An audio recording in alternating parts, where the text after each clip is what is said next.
Hello you all, this is my WeTech, or We G19. It is a replica of the Glock 19, as you could probably see. It's a gas blowback. It's pretty well made for the price you're looking at here. It's not really available anymore, so good luck finding these. I know I'm going to get like 1,000 comments asking, where can I get these? Well, you can't right now. I'm sure there's some sources, but I know of none. So if you have any questions about this particular gun, if you have it, if you need some help fixing it or something like that, by all means ask me. But I don't currently know where a source for these is. I got these when they closed out. On one of the bigger websites. I can't remember which one it was, but they were selling them like for cheaper to get rid of them because of the Glock lawsuit.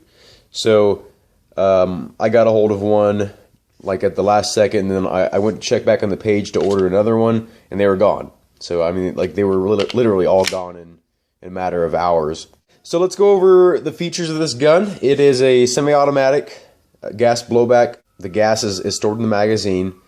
I actually don't know how many rounds this holds, but I'm sure it holds more than the actual capacity.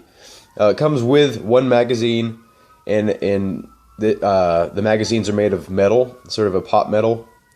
They do make a sort of polymer magazine for these. They're not as good on gas efficiency, but they're a little bit more lightweight and a little bit more friendly in terms of if you're wanting to get a loadout, for like milsim and stuff, like you want to go light as possible kind of thing, the plastic ones would be beneficial for that.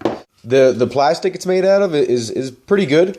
It's definitely not as good as the actual Glocks, but for airsoft and for the price you're looking at, it's pretty good.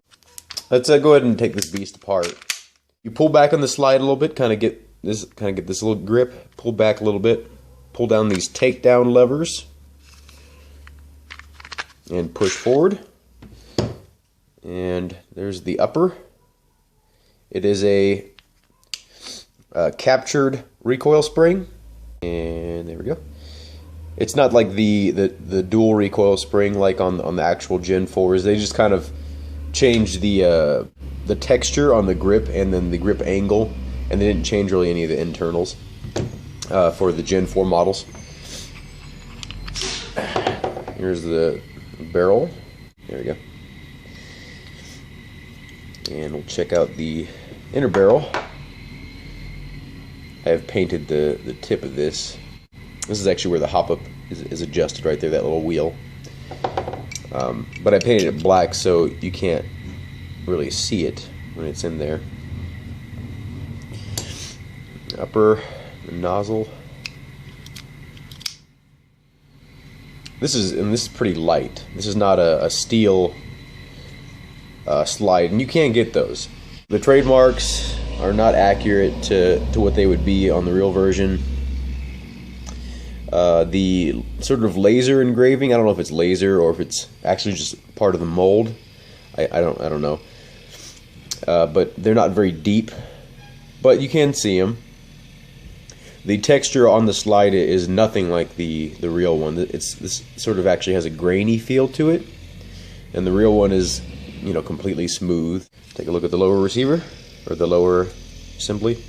It does feature this little rolling bearing here, and it makes it to where there's less stress on the gun when it's cycling to reset the hammer.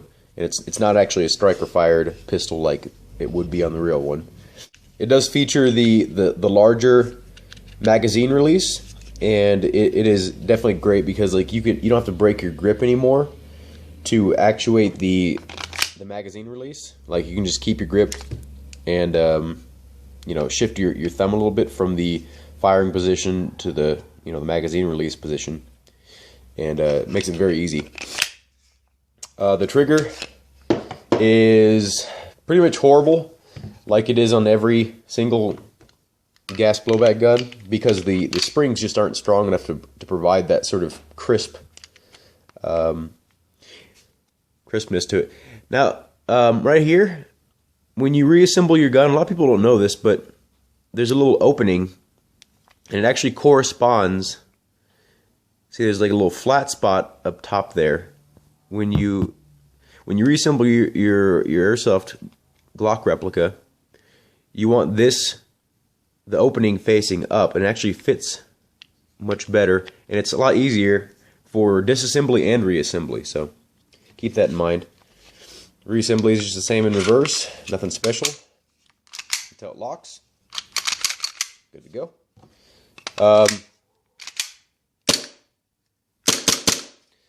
The sort of recoil impulse is very spongy, but it's kind of a quick sponginess. I don't know if that makes sense, but there's almost no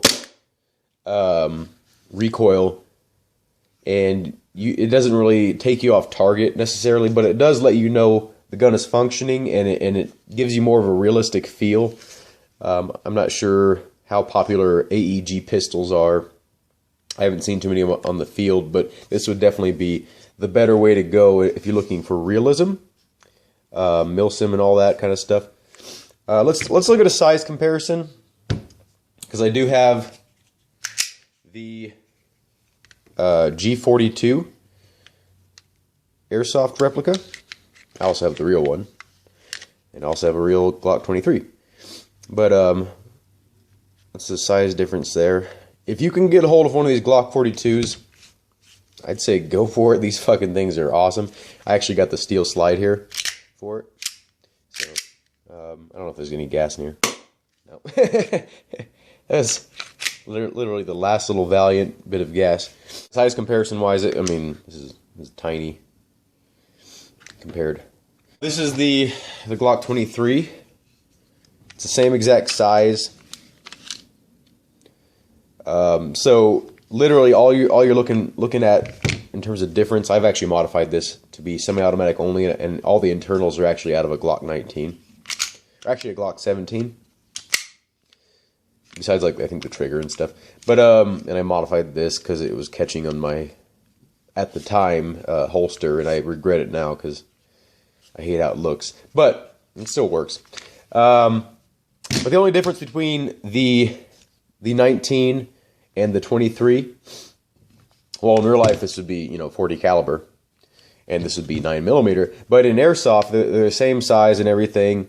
So the only difference is this would be a full auto pistol stock, and this would be the semi-automatic pistol. They do that just so you can have like an option between semi-automatic and full auto, and then have a number to kind of reference in terms of, like, for airsoft, which one's full auto, which one's, because you can't really find, I think, a Glock 23 that we makes that's not full auto. Of course, I don't know if they're even making them anymore. I would assume they are, but they're only marketing them towards the Asian countries, the Eastern countries. But if you can get a hold of this gun, it feels great. I like it a lot better than the 17. I actually had a 17, and actually most of it's in here. But I just didn't like the longer pistol grip, and I had planned on actually just cutting the pistol grip so it would take the shorter magazines. The cool thing about the 17, though, is there's a little bit more of a market for it, in terms of aftermarket support. But for the most part, a lot of things that are compatible with that are compatible with this. Just like certain upgrades are not available, because I think the slide is a little bit longer on the 17 and whatnot. These will not fit in Blackhawk Serpa holsters without modification to either the slide or to the Serpa itself. So keep that in mind when you're purchasing these, that they don't always fit with real steel accessories, because the dimensions are a little bit different. And I don't know why they make the dimensions different. I don't know if it's just easier for them to mold it this shape over the real one, or the dimensions or whatever, or maybe the gas blowback unit needs a little bit more room, or for cooling reasons. I really don't know. I can't say, but I know it's not 1-to-1. it's pretty close. And actually, you know what? Let me go grab my real Glock 23 so I can show you the dimensional differences. If you didn't see that trigger guard, I bet you probably wouldn't know which one's the real one.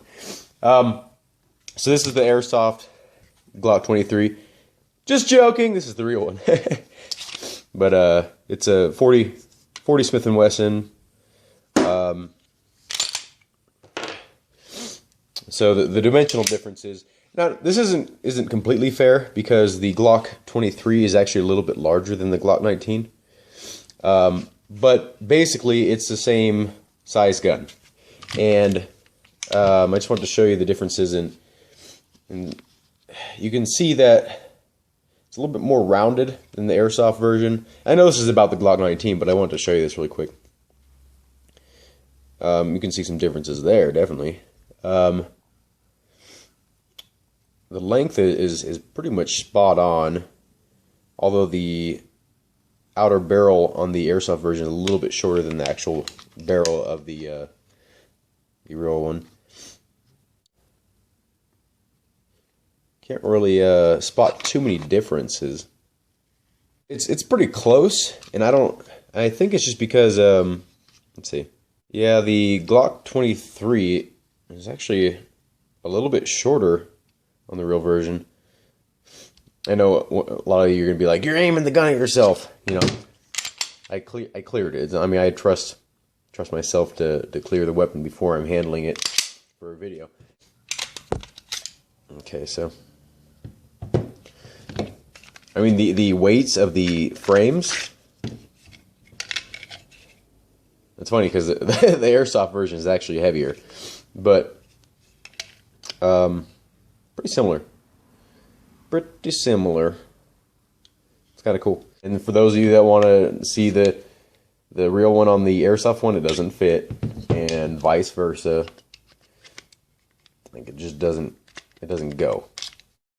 One of the cooler things about going with the smaller of the Glock line of pistols is the smaller you go, i.e. like 26, 27 or whatever, the smaller you go, the more magazine choices you have. This one can take Glock 19 magazines, can take Glock 17 magazines, and it can take the, well, for Airsoft, like the 50 round extended magazines. In real life, they would be like 33 rounds, which I have some. But these are the differences in length here. So this is a Glock 19 magazine. This is a Glock 17 magazine. Actually, this is a Magpul 17 magazine, but 4 Glocks. And then this is the 33 round. This is actually a Korean magazine, so I got these for pretty cheap. I got these before they stopped shipping them to Colorado. And you can see the difference in length there. It's pretty cool. Got the windows to be able to tell how many rounds there are left. Which I think every magazine should do something like that. So this is I sold my Glock 27, so I no longer have that, but obviously. This is a Glock 17 magazine. This is actually the polymer one I was talking about. And this is the Glock 19 magazine, or 23 magazine. And this is the old Extenderoo, super heavy. Like you don't want to have a ton of these if you're running around. You know, that's going to add some significant weight to your gameplay there. But yeah, I mean they all work. You know, this is the extended magazine. Looks a little bit ridiculous, and there's no gas in there right now. But this one's got a BB in it. Shooting this box here. No gas. Now it's loaded. Shoot something over there. Okay. My point is, the shorter that you go, the more options you have for magazines. So if you get a 17, you're limited to these 2 mags. If you get a 19, you're limited to three mags. If you get a 26 or 27, you got 1 more mag that you can choose from. And really, see if this fits.